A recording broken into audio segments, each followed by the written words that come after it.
grandmother, Hanya, she was the only daughter of Ivan Franko. She went to Kyiv to study nursing. During World War I, the Ukrainian prisoners of war needed medical help, and the embassy in Berlin organized medical relief.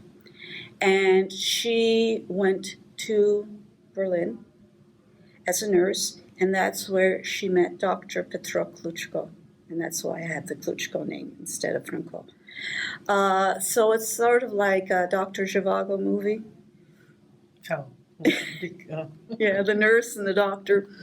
And then after the war, they settled in Zakarpattia. And they were there until the war, and then they immigrated to Austria and Graz, nearby. And then father went to Canada.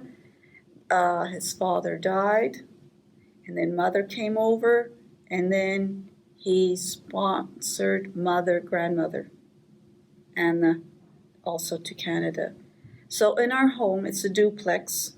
So on one side was our family, Miron, Nadia, and myself, and Brodika Olya, and on the other side was Anna Kluchko Franco. And both grandmothers were very strong, very opinionated, and our family was caught in the middle. Oh. So mother learned to be very diplomatic. That's where it came in handy. Very, very. For the harmony of the family. Definitely. So anything from the Franco legacy, any stories that need to be told? Whenever I asked grandmother, she would say, read the book. Okay, which book? She published a book, and I think the Institute Library has a copy of it. It's Ivan Franko Rodena by Anna Franko, Kluchko. And she wrote everything basically in it. It was interesting in that she was the Franco element.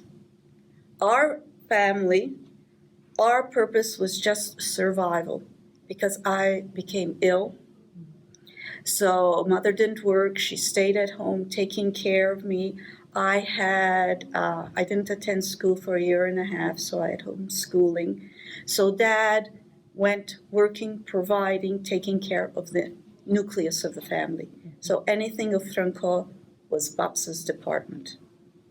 And then she would come over next door, and she would read the speeches she wrote or whatever for the community, and we would be her sounding board.